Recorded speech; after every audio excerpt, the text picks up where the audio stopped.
Will Smith stars as police detective Del Spooner. Welcome, Detective Spooner. A homicide investigator in the year 2035 who's convinced that a seemingly harmless robot is actually a killer. Stay back! Spooner travels the futuristic streets of Chicago in a talking car that can drive itself. How can I be of service, Detective Spooner? Hey, Mark. iRobot's high-tech Audi Sport Coupe is just one example of a classic Hollywood tradition. From Back to the Future's time-jumping DeLorean and the lethal cars of James Bond, to the trend-setting Batmobile of the 1960s and the latest Caped Crusader movies, films and TV shows have reflected our fantasies of fast, stylish travel. Thanks to Hollywood, we've seen vehicles that can power us through the air, outrun and outmaneuver our enemies, and even think and act on their own.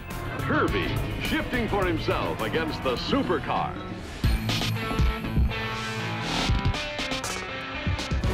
And these incredible vehicles haven't just sold movie tickets. They've also inspired inventors who've turned some of these gadget-packed wonders into actual cars, subs, and flying machines. Movie makers are always asking, what would be cool? What would be useful to someone in this situation? And designers and technologists see capabilities on film and say, ooh, how could we do that?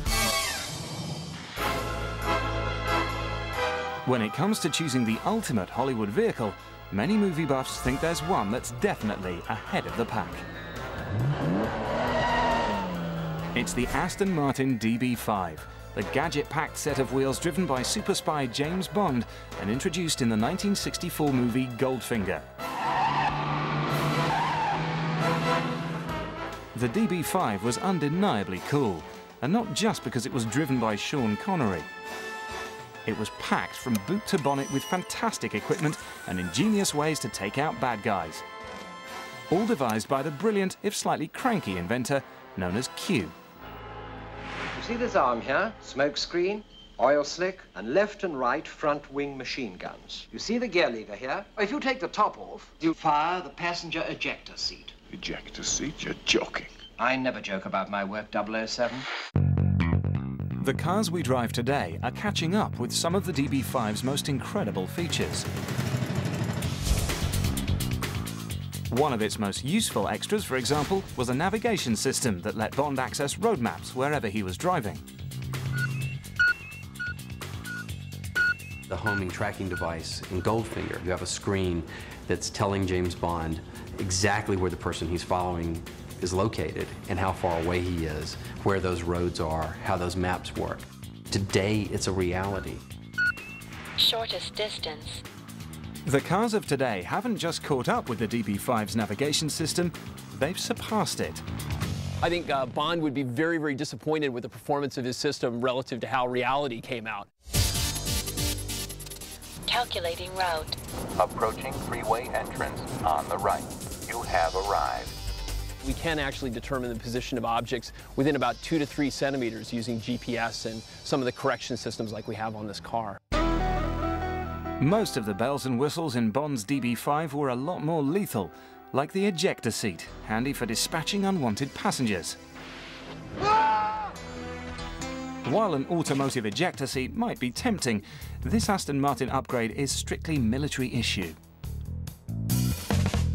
Ken Adam, the production designer, said, you know, why don't we put an ejector seat in here like the ejector seats that are in modern planes now? Because he had been a fighter pilot in World War II. He's gunning for trouble. But other DB5 extras, like bulletproof glass and a bulletproof shield, have become familiar features in today's high-security automobiles. Howard Becker is CEO of Becker Automotive Design. His job is to make cars like Bond's DB5 a reality, offering protective extras like glass sandwiched with layers of polycarbonate that can stop a .44 Magnum bullet. Glass that we use here is generally between 32 and 41 millimeters thick. Each layer absorbs energy from the ballistic impact and disperses it. It's important that it's not all one substance. The polycarbonate has a little bit of give property to it, so it almost acts as a catcher's mitt. But none of Howard Becker's cars can offer this handy gizmo, a rotating blade that can slash another car's tyres.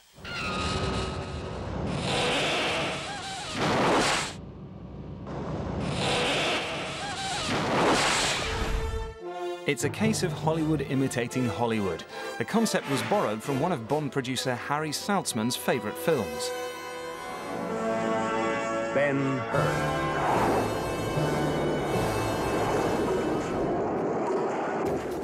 Harry Saltzman said, why don't we put something that would come out and rip up the enemy's tires, like you saw the scythe on the side of the chariot in Ben-Hur. One of the deadliest weapons on the DB5 was fitted onto aeroplanes as early as 1915. But machine guns had never been built into a car before this.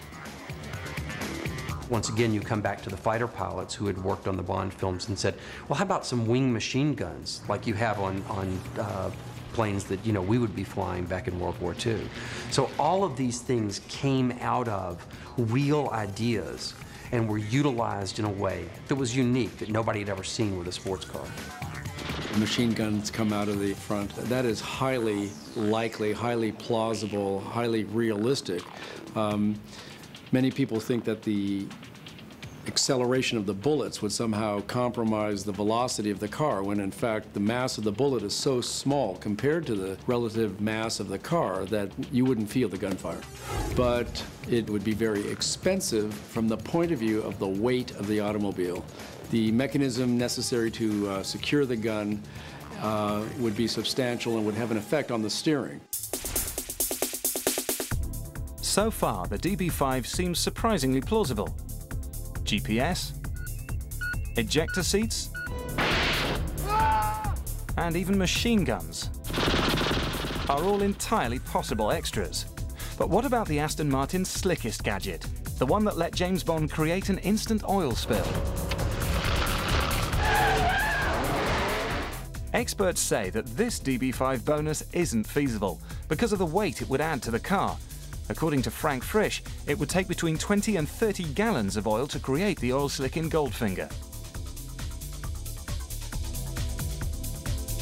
And not only would the weight of the oil adversely affect the handling of the Aston Martin, but the mechanism necessary to propel the oil, it wasn't dribbling out. In fact, it was shooting out the back of the car.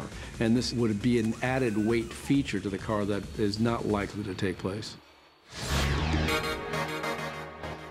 Even after 4 decades, the Aston Martin DB5 remains a landmark in Hollywood vehicles. I think the seminal prop in the history of Bond, and maybe movies, was the Aston Martin in Goldfinger.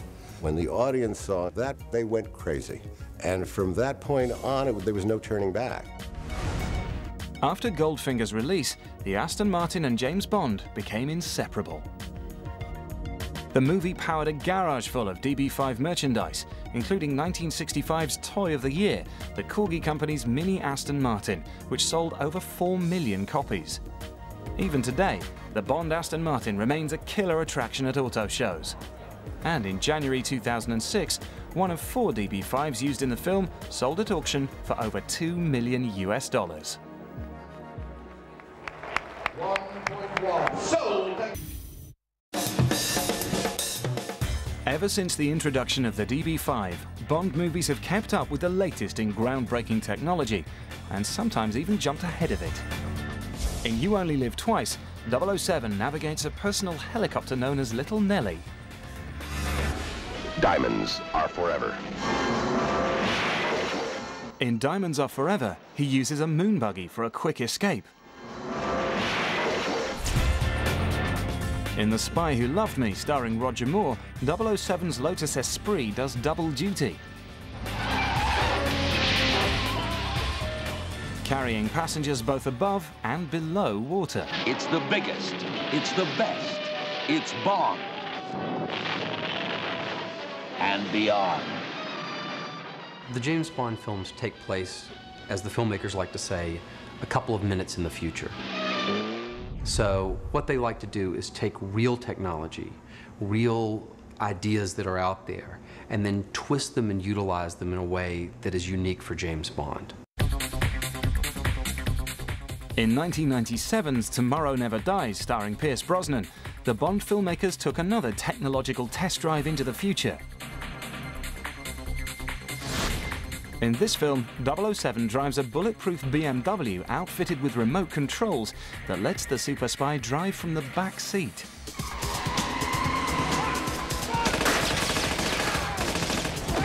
Please fasten seatbelt. Nick-of-time twists and turns can be managed with the merest touch of a button. But unlike the Aston Martin, this car's special features were mostly constructed out of fantasy. Starting with 007's re-inflating tyres.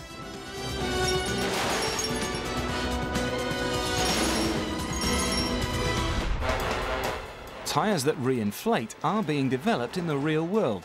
But what punctures their credibility in Tomorrow Never Dies is the speed of their effectiveness. There are technologies in which the fibers can be interwoven in such a way that when they are penetrated, upon increasing the pressure of that tire, that they will actually fold back and hold air. What stretches plausibility is the speed with which the tire reinflates. Consider that there are going to be many holes and that the tire immediately increases in air is unrealistic.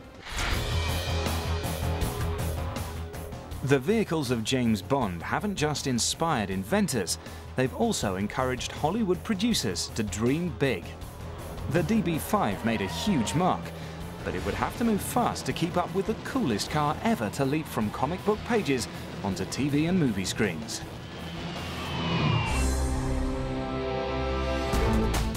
The 2005 movie Batman Begins didn't just relaunch the Caped Crusader comic franchise on movie screens, it also gave viewers a fresh, high-tech look at one of the hottest fantasy cars ever, the Batmobile.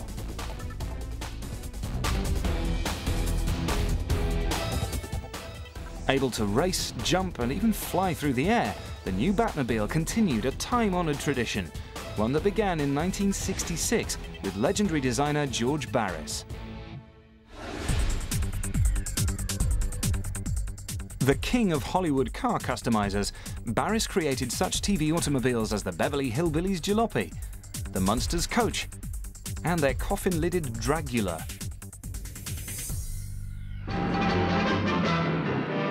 See Herman Munster in his Dragula challenge some of the world's fastest cars in history's weirdest race.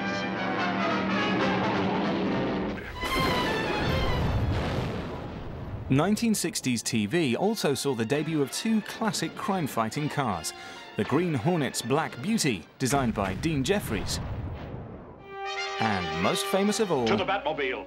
the Batmobile, featured in the 1960s TV series and movie starring Adam West and Burt Ward. Atomic batteries to power. Turbines to speed. Roger, ready to move out.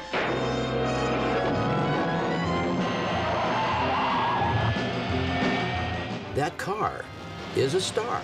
Those four wheels have to perform. They have to dance. They have to do things that is entertaining and enjoyable to that audience. So that car has to be a star. Holy superlatives, Batman! It's really exciting. With the Batmobile, one of Barris's biggest challenges was to create a believable car that also evoked the comic book world of the Caped Crusader. He found his inspiration in the Lincoln Futura, a car of tomorrow that had